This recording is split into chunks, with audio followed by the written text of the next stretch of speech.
Hi, welcome back. This is part 2 of gravitation and satellite motion.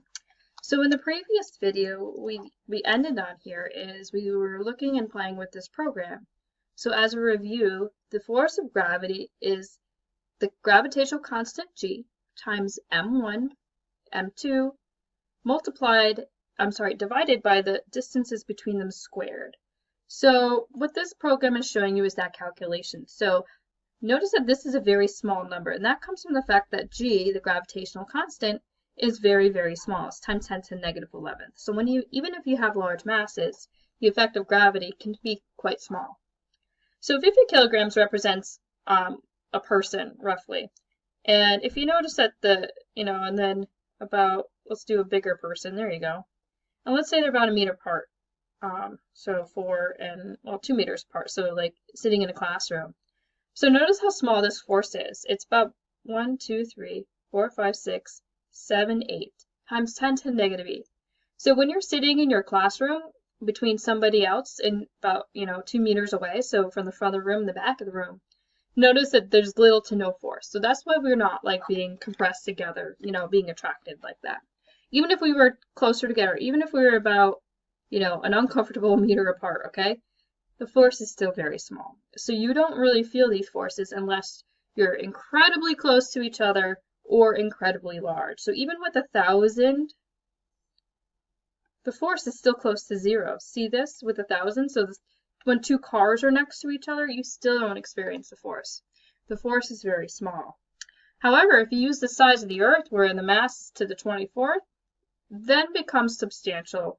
And that's why we are constantly attracted to the Earth, because that value is much larger.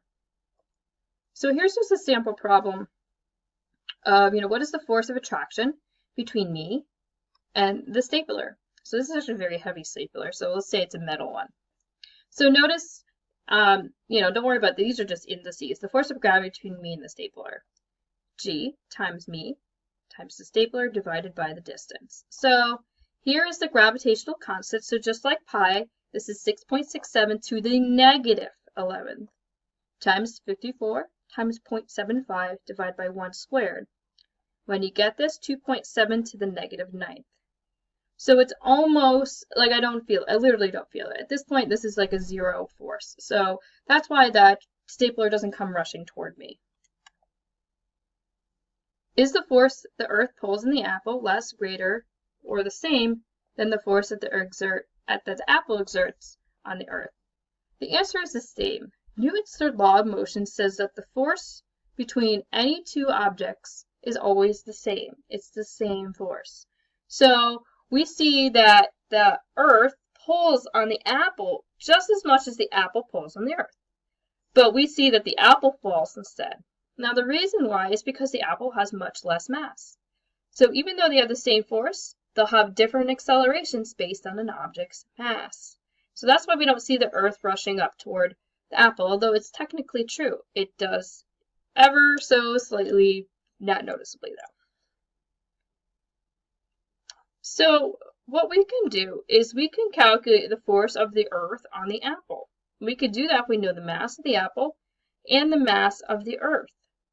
So between the mass of these two objects right here, the distance is going to represent the radius of the Earth, because we always take it from the center. So that's why if you have a problem like this, you're going to take it from this point. So the radius of the Earth is pretty large, 6.3 times 10 to the 6th. This is in meters. And then, of course, we're going to ignore any small distance right here, because it's just very, very, very, very small. So notice we can calculate the force of the apple. There's that constant. I left out the units here, but this is the constant to the negative 11 times the mass of the apple times the mass of the Earth divided by the radius of the Earth squared. Make sure you square that. That's a common mistake. And then we get a substantial force, 2.45, which is why this is not an apple, but you get it. If I let go of the apple, there is a force acting on it downward like that.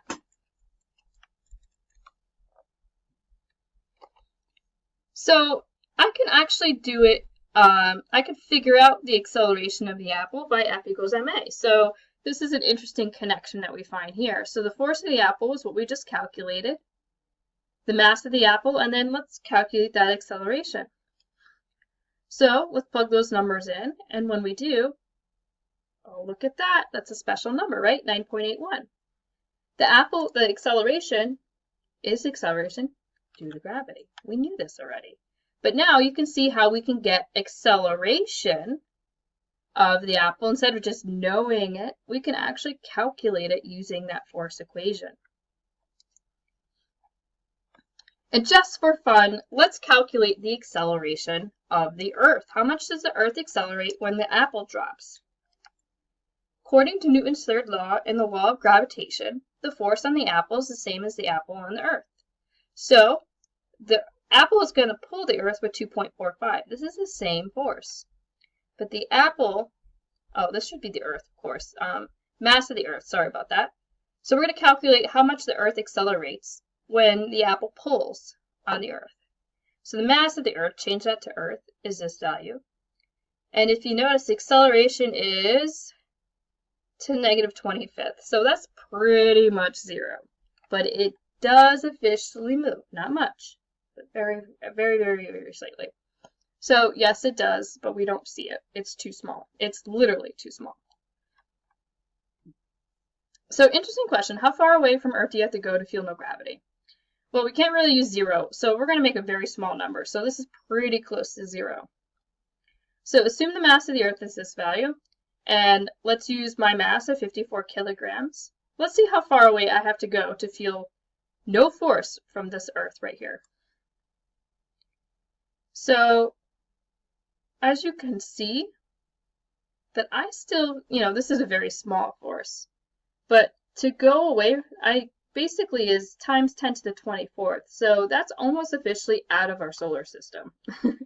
So there's still, this is a very small force. I put like 0 here.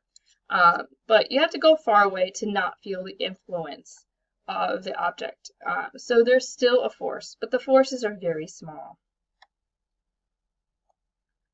So I want you to take a second to watch this YouTube video of the International Space Station. So what this video shows you is more or less you see people floating. So we say that there is no gravitational force, right? So watch this video, so take a second to do that.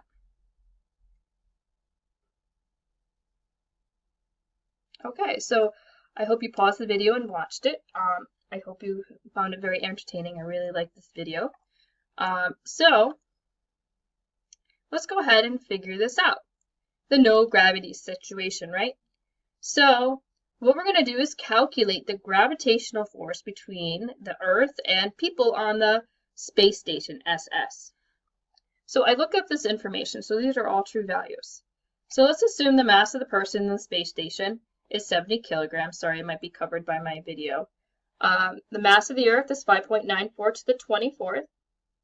Now remember, we have to get the distances from the centers. So I need the radius of the Earth, so RE, plus the distance to the space station, which I looked up in meters right here.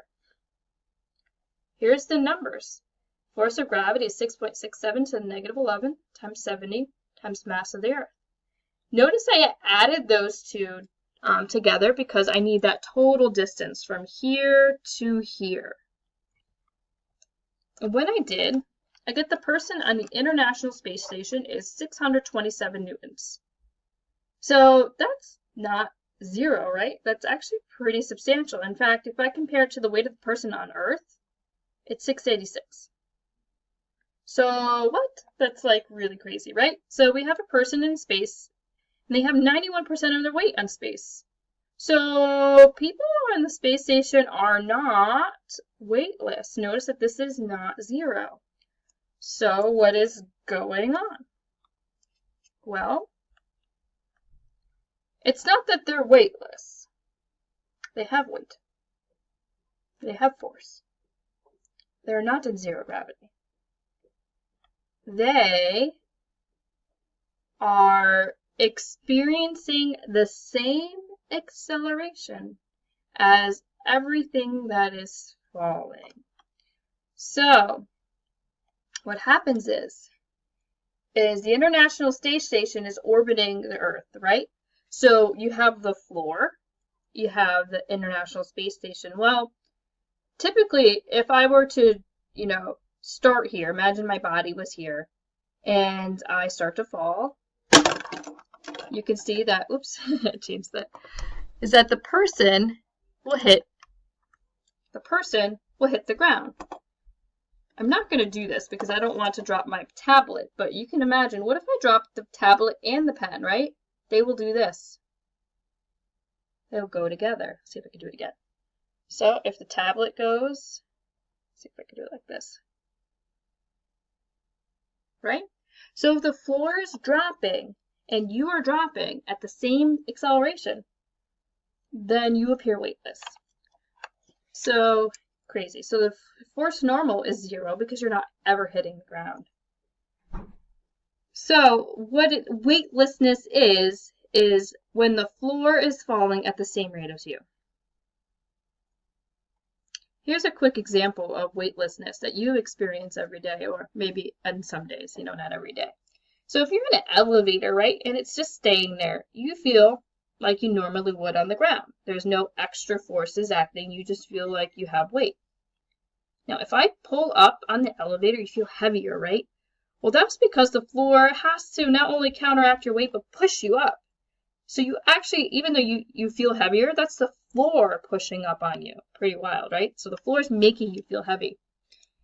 Now, remember when you go in an elevator and the floor starts to drop, you get this like, ooh, sensation, right? You feel like your stomach's dropping and you feel lighter. Well, because the floor, as it's falling, can't push on you as much because the floor is falling. So you feel less weight.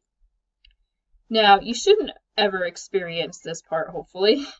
But if you experience the ride like the free fall, or if you go to MGM Studios in Disney, they have that ride called like the Tower of Terror, whatever it is, where the floor, when you just drop, right? You actually lift off out of your seat when that happens, right? That's because the object that's falling and you are falling at the same rate in free fall. You're both in free fall. So the floor can't hit you, so you wind up floating. Yeah, this is a tragic case, but hopefully it's more of a nice situation. So people without support force experience weightlessness. So once again, weightlessness occurs when the floor drops out and it's accelerating at the same rate you are.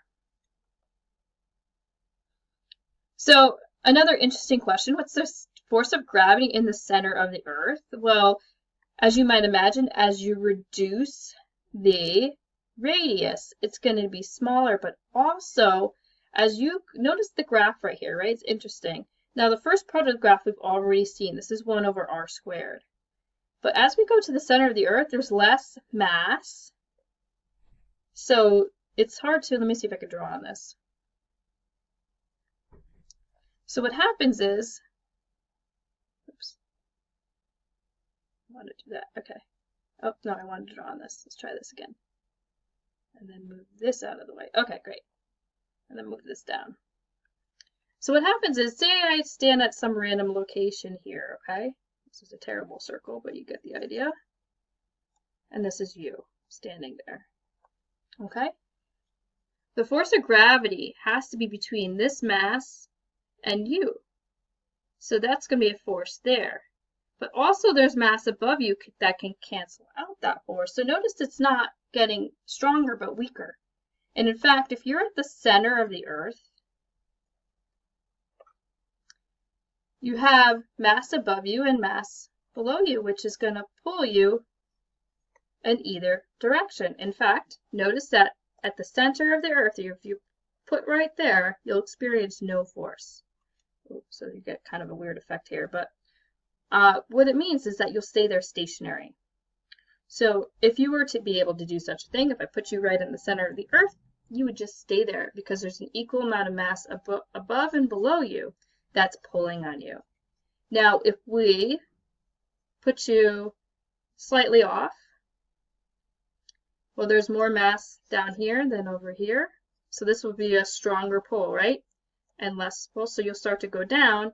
But then what happens is when you're right here, you have more mass above you. So what happens is you get set into oscillation. So if you're ever in this unrealistic case, you in the center of the Earth, and if you're not put in perfectly in the center, you'll actually oscillate back and forth due to the unbalanced forces.